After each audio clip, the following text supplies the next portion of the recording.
નમસ્કાર વિદ્યાર્થી મિત્રો, સ્વાગત છે તમારી YouTube ચેનલની અંદર. ધોરણ 9 ની અંદર આપણે અલગ અલગ નકશા પોથી એટલે કે ભૂગોળ પોથીના આપણે પ્રશ્ન જવાબ જોઈએ છીએ. જેમાં અગાઉ ઘણા બધા પાઠ મુકાઈ ગયા છે, ન જોઈએ તો જોઈ લેજો. આવનારી પરીક્ષા માટે એમાંથી ઘણા બધા પ્રશ્ન જવાબ પૂછાઈ શકે. આજે આપણે પાઠ 18મો આવે છે, વન્યજીવન. એ પાઠને લગતા જે કઈ નકશા પોથી એટલે કે ભૂગોળ પોથીના નકશાઓ છે એમની આપણે ચર્ચા કરવાના છે, એમની વિગતો સાથે નાના પ્રશ્નો છે એ પણ જોવાના છીએ. વિડીયો અંત સુધી જોજો. વિડીયો ગમે તો લાઈક કરજો અને તમારા મિત્રો પણ વિડીયો શેર કરજો. સાથે ચેનલને સબસ્ક્રાઇબ ન કરી તો ચેનલને સબસ્ક્રાઇબ કરી લેજો. નવા નવા વિડીયો ચેનલ પર મુકાતા રહેતા હોય છે. આવનારી પરીક્ષા માટે પણ એ તમને ઉપયોગી થશે. ઉપર ન જોયેલા વિડીયો પ્લેલિસ્ટમાં જશો ને, પ્લેલિસ્ટમાં નીચે ધોરણ 9 નો અલગથી પ્લેલિસ્ટ છે, જેમાં દરેક વિષયના જુદા જુદા પાઠના પ્રશ્નોના જવાબો મુકાઈ ગયા છે, એ જોઈ લેજો. શરૂઆત કરીએ પ્રશ્ન નંબર 1 થી. ભારતના કેટલાક મહત્વના અભયારણ્યો અને રાષ્ટ્રીય ઉદ્યાનોની માહિતી આપને આપેલી છે. જેમાં જોઈએ તો રાજ્યની સામે અભયારણ્ય અથવા રાષ્ટ્રીય ઉદ્યાન છે એ આપેલું છે. અસમ રાજ્ય મનાસ, કાજીરંગા, નોકરેક છે. આંધ્રપ્રદેશમાં કોલેરુ, ઓડિશામાં ચિલ્કા, સિમ્લીપાલ અને ઉત્તર પ્રદેશમાં દુધવા, ચંદ્રપ્રભા, ઉત્તરાખંડમાં રાજાજી, કોર્બેટ, કર્ણાટકમાં બાંદીપુર, દાંડેલી, રંગતચીટુ, કેરળમાં પેરિયાર, ગુજરાતમાં ગીર, વેળાવદર, નળ સરોવર. એ જ રીતે જમ્મુ કાશ્મીરની અંદર દચ્ચીગામ, ઝારખંડમાં હજારીબાગ, તેલંગાણામાં એટુરનગરમ, કવાલ, પખાલ, તમિલનાડુમાં ગિંડી, વેડનતાંગલ, મુદુમલાઈ, પશ્ચિમ બંગાળમાં ગોરુમારા, સુંદરવન, મધ્યપ્રદેશમાં શિવપુરી ને કાન્હા, મહારાષ્ટ્રમાં સંજીવ ગાંધી ને તાડોબા, રાજસ્થાનમાં સારિકા, કેવલાદેવ, ભરતપુર, રણથંભોર. તો આ રીતે તમને અભયારણ્ય અને રાષ્ટ્રીય ઉદ્યાનની માહિતી આપેલી છે, બરાબર. એ જ પ્રશ્ન નંબર 2 ની અંદર આપ્યું છે કે પાના નંબર 40 ઉપર તમને જે દર્શાવેલ નકશા છે એમાં જે વિગતો આપેલી છે અભયારણ્ય અને રાષ્ટ્રીય ઉદ્યાનોની, યોગ્ય સ્થાને નકશાની અંદર સ્થળના નામ લખીને દર્શાવો. તો અહીંયા તમે દર્શાવી દેવાના છે એ જ રીતે, બરાબર. દચ્ચીગામ છે, રાજાજી, કોર્બેટ, દુધવા, સારિકા, કેવલાદેવ, ભરતપુર, રણથંભોર, શિવપુરી, નળ સરોવર, વેળાવદર, દરિયા રાષ્ટ્રીય ઉદ્યાન ગીર, સંજય ગાંધી, દાંડેલી, પખાલ, કવાલ, તાડોબા, કાન્હા, ચંદ્રપ્રભા, ગોરુમારા, મનાસ, કાજીરંગા, નોકરેક, સુંદરવન, સિમલીપાલ, ચિલિકા, એટુરનગરમ, કવાલ ને પખાલ ને કોલેરુ, દાંડેલી, રંગનચીટુ, ગિંડી, બાંદીપુર, મુદુમલાઈ, વેદનતાંગલ ને પેરિયાર. ચાલો હવે પ્રશ્ન નંબર 3 જોઈએ. એમાં સાચા જોડકા જોડવાના છે. પહેલા જોડકાની અંદર અ માં આપ્યું છે રાષ્ટ્રીય ઉદ્યાનો, બ માં આપ્યું છે પ્રદેશો.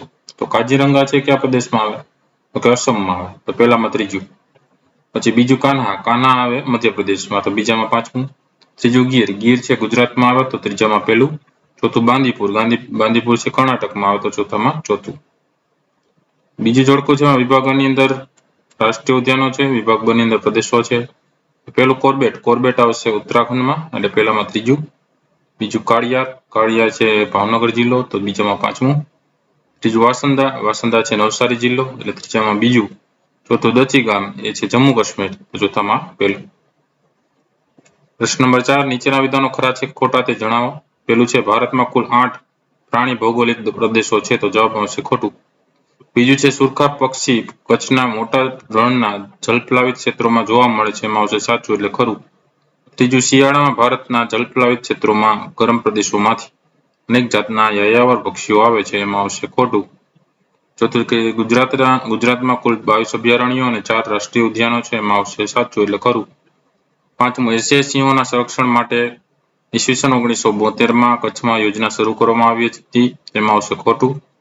છઠ્ઠું છે ભારતમાં કસ્તુરી મૃગ જમ્મુ કાશ્મીરમાં જોવા મળે છે, તો એની અંદર આવશે ખરું એટલે કે સાચું. સાતમું છે ભારતમાં વાઘ રાજસ્થાન અને ઝારખંડ રાજ્યોના જંગલોમાં જોવા મળે છે, એમાં આવશે ખોટું. આઠમું ભારતમાં ઉડતી ખિસકોલીઓ પશ્ચિમ ઘાટના ગીચ જંગલોમાં જોવા મળે છે, તો એના જવાબમાં આવશે ખોટું. નવમું છે ભારતના જંગલોમાં એશિયાઈ ગીરના જંગલમાં જોવા મળે છે, જેના જવાબમાં સાચું એટલે ખરું. 10મું છે વાઘ ગુજરાતનું રાજ્ય પ્રાણી છે, એમાં આવશે ખોટું. 11મું છે સુરખાબ ગુજરાતનું રાજ્ય પક્ષી છે, એમાં આવશે સાચું એટલે ખરું. 12મું છે કાજીરંગા રાષ્ટ્રીય ઉદ્યાન અસમ રાજ્યમાં આવેલો છે, એમાં આવશે સાચું એટલે ખરું. 13મું છે કાન્હા રાષ્ટ્રીય ઉદ્યાન આંધ્રપ્રદેશમાં આવેલો છે, એમાં આવશે ખોટું. 14મું છે દચીગામ રાષ્ટ્રીય ઉદ્યાન હિમાચલ પ્રદેશમાં આવેલો છે, એમાં આવશે ખોટું. પ્રશ્ન નંબર 5, નીચેના પ્રશ્નોના એક બે શબ્દોમાં ઉત્તર લખો. જેમાં પહેલો છે જૈવ વૈવિધ્યની દ્રષ્ટિએ વિશ્વમાં ભારત કયા ક્રમે આવે છે? જવાબમાં આવશે છઠ્ઠા. બીજું, ભારતને કુલ કેટલા પ્રાણી ભૌગોલિક પ્રદેશોમાં વહેંચવામાં આવ્યું છે? તો જવાબમાં આવશે 9. ત્રીજું, દક્ષિણના દ્વીપકલ્પીય વર્ષાવનોમાં કયું પ્રાણી જોવા મળે છે? તો જવાબમાં આવશે એશિયાઈ સિંહ, એશિયાઈ હાથી. જવાબમાં આવશે એશિયાઈ હાથી. ચોથું છે બ્રહ્મપુત્ર નદીના દલદલ ક્ષેત્રોમાં કયું પ્રાણી જોવા મળે છે? તો જવાબમાં આવશે એક શિંગી ગેંડા. 5મું છે હિમાલયના ઊંચાઈવાળા ક્ષેત્રોમાં કયું પ્રાણી જોવા મળે છે? તેમાં આવશે હિમદીપડા. 6થું છે ભારતમાં જંગલી બકરીઓ અને કસ્તુરી મૃગ ક્યાં જોવા મળે છે? તો જવાબમાં આવશે જમ્મુ કાશ્મીર. 7મું છે મધ્ય ભારત અને પશ્ચિમ બંગાળમાં કયું પ્રાણી જોવા મળે છે? તો જવાબમાં આવશે વાઘ. 8મું છે કચ્છના નાના રણમાં કયું પ્રાણી જોવા મળે છે? તો જવાબમાં આવશે ઘુડખર. 9મું છે કચ્છના મોટા રણના જલપ્લાવિત ક્ષેત્રોમાં કયું પ્રાણી જોવા મળે છે? તો જવાબમાં આવશે સુરખાબ. 10મું છે આજે સમગ્ર ભારતના જંગલોમાંથી કયું પ્રાણી નષ્ટ થયું છે? તો જવાબમાં આવશે ચિત્તો. 11મું છે ભારતમાં એશિયાઈ સિંહો ક્યાં જોવા મળે છે? તો જવાબમાં આવશે ગીરના જંગલોમાં. 12મું છે ગુજરાતના પર્વતીય વન વિસ્તારોનું મૂળ રહેવાસી એવું કયું પક્ષી કવચિત એટલે ક્યારેક જ જોવા મળે છે? જવાબમાં આવશે શ્યામ ગરુડ. 13મું છે ગુજરાતમાં સાબરકાંઠાના વિજયનગર તાલુકાના પર્વતીય વિસ્તારોમાં ભાગ્યે જ દેખાતું પક્ષી કયું છે? જવાબમાં આવશે ચિલોતરો. 14મું છે મધ્યપ્રદેશના કયા અભયારણ્યમાં વાઘ અને સાબર જોવા મળે છે? તો જવાબમાં આવશે કાન્હા. 15મું છે ગુજરાતના કયા રાષ્ટ્રીય ઉદ્યાનમાં સિંહ, દીપડા અને ચિત્તલ જોવા મળે છે? તો જવાબમાં આવશે ગીર રાષ્ટ્રીય ઉદ્યાન. 16મું છે ગુજરાતના કયા રાષ્ટ્રીય ઉદ્યાનમાં કાળિયાર, વરુ, ખડભોર અને ઘોરાડ જોવા મળે છે? જવાબમાં આવશે વેળાવદર. 17મું કર્ણાટકના કયા અભયારણ્યમાં હાથી, રીંછ, સુવર, જંગલી બિલાડા વગેરે જોવા મળે છે? તો જવાબમાં આવશે બાંદીપુર. 18મું છે કાશ્મીરના કયા અભયારણ્યમાં હામુર એટલે કાશ્મીરી હરણ અને કસ્તુરી મૃગ જોવા મળે છે? જવાબમાં આવશે દચીગામ. 19મું છે મૌર્ય યુગના કયા મહાન રાજાના સમયમાં વન્યજીવોના સંરક્ષણ માટે કાયદા બનાવાયા હતા? જવાબમાં આવશે અશોક. 20મું છે કાશ્મીરી બારાસિંગા નામની દુર્લભ હરણની પ્રજાતિ માટે કઈ પરિયોજના અમલમાં મુકાઈ છે? જવાબમાં આવશે હંગુલ. છઠ્ઠો પ્રશ્ન છે નીચેના દરેક વિધાનની ખાલી જગ્યા માટે આપેલા વિકલ્પમાંથી સાચો વિકલ્પ પસંદ કરીને ખાલી જગ્યા પૂરવાની છે. તો પહેલું જોઈએ એમાં સમગ્ર વિશ્વમાં વન્ય જીવ સૃષ્ટિ લગભગ ખાલી જગ્યા પ્રજાતિઓ છે. જવાબમાં બી આવશે 15 લાખ. બીજું છે ભારતમાં પક્ષીઓની આશરે ખાલી જગ્યા પ્રજાતિઓ છે. તો જવાબમાં એ આવશે 1230 પ્રજાતિઓ. ત્રીજું છે ભારતમાં એક શિંગી ગેંડા ખાલી જગ્યા નદીના દલદલીય ક્ષેત્રમાં જોવા મળે છે. તો જવાબમાં સી આવશે બ્રહ્મપુત્ર. ચોથું છે કચ્છના નાના રણમાં ખાલી જગ્યા નામે ઓળખાતા જંગલી ગધેડા જોવા મળે છે. જવાબમાં બી આવશે ઘુડખર. 5મું છે ભારતમાં એશિયાઈ સિંહો માત્ર ખાલી જગ્યાના જંગલોમાં જોવા મળે છે. તો જવાબમાં આવશે એ ગીર. 6થું છે ભારતમાં મૌર્ય યુગના મહાન રાજા ખાલી જગ્યા વન્ય જીવોના સંરક્ષણ માટે કાયદા બનાવ્યા હતા. તો જવાબમાં સી આવશે અશોકે. 7મું છે ભારતમાં કાશ્મીરી બારાસિંગા નામની દુર્લભ હરણની પ્રજાતિ માટે ખાલી જગ્યા પરિયોજના અમલમાં છે. જવાબમાં એ આવશે હંગુલ. 8મું છે કચ્છના મોટા રણના જલપ્લાવિત ક્ષેત્રોમાં ખાલી જગ્યા જોવા મળે છે. તો જવાબમાં આવશે સી સુરખાબ. 9મું છે નિકોબારી ખાલી જગ્યા એ નિકોબારના ટાપુમાં જોવા મળતું દુર્લભ પક્ષી છે. તો જવાબમાં આવશે સી કબૂતર. 10મું છે કાજીરંગા અભયારણ્ય ખાલી જગ્યામાં આવેલું છે. તો જવાબમાં આવશે બી અસમ. 11મું છે કાન્હા અભયારણ્ય ખાલી જગ્યામાં આવેલું છે. તો જવાબમાં સી આવશે મધ્યપ્રદેશ. 12મું છે વેળાવદર કાળિયાર રાષ્ટ્રીય ઉદ્યાન ખાલી જગ્યામાં આવેલું છે. તો જવાબમાં એ આવશે ગુજરાત. 13મું છે દચીગામ રાષ્ટ્રીય ઉદ્યાન ખાલી જગ્યામાં આવેલો છે. તો જવાબમાં સી આવશે જમ્મુ કાશ્મીર. 14મું છે ખાલી જગ્યાના ગીચ વનોના વિસ્તારોમાં ઉડતી ખિસકોલીઓ જોવા મળે છે. તો જવાબમાં બી આવશે પશ્ચિમ ઘાટ. 7મો પ્રશ્ન નીચેના દરેક પ્રશ્નને આપેલા વિકલ્પમાંથી સાચો વિકલ્પ પસંદ કરીને જવાબ લખવાનો છે.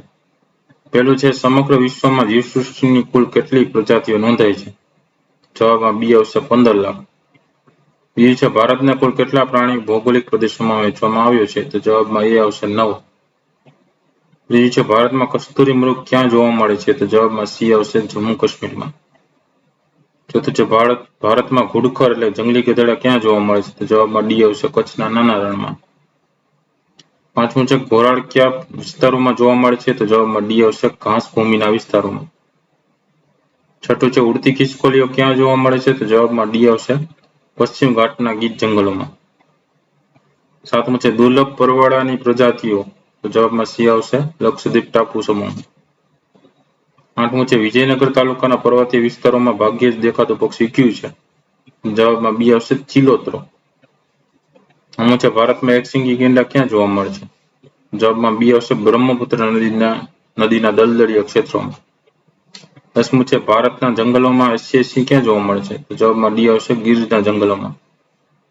11મું છે બાજુમાં આપેલા ભારતના વિભાગીય નકશામાં સંજ્ઞાકિત કરેલા રાષ્ટ્રીય ઉદ્યાનના સ્થળનું નામ શું છે? તો જવાબમાં શું આવશે અહીંયા? જમ્મુ કાશ્મીર પાસે ડી દચ્ચિકામાં આવશે. 12મું છે બાજુમાં આપેલા ભારતના વિભાગીય નકશામાં સંજ્ઞાકિત કરેલો રાષ્ટ્રીય ઉદ્યાનના સ્થળનું નામ શું છે? તો અહીંયા ગીરના જંગલો છે એટલે જવાબમાં બી આવશે ગીર. 13મું છે મૌર્ય યુગના કયા રાજાએ વન્યજીવોના સંરક્ષણ માટે કાયદા બનાવ્યા હતા? તો જવાબમાં ડી આવશે અશોકે. 14મું છે ગુજરાતનું સૌથી મોટા વિસ્તાર ધરાવતું અભયારણ્ય કયું છે? તો જવાબમાં એ આવશે કચ્છ રણ અભયારણ્ય. 15મું છે કાજીરંગા રાષ્ટ્રીય ઉદ્યાન કયા રાજ્યમાં આવેલો છે? તો જવાબમાં ડી આવશે અસમ. 7 અલગ અલગ પ્રશ્નોના જવાબો સાથે નકશાની પણ માહિતી આપણે જોઈએ. વિડીયો ગમ્યો હોય તો લાઈક કરજો અને તમારા મિત્રો પણ વિડીયો શેર કરજો. સાથે ચેનલને સબસ્ક્રાઇબ ન કરી તો ચેનલને સબસ્ક્રાઇબ કરી લેજો. નવા વિડીયો ચેનલ પર મુકાતા રહેતા હોય છે. ન જોઈએ તો જોઈ લેજો. અને પરીક્ષાની પણ તૈયારી કરતા રહેજો. Thank you very much and take care.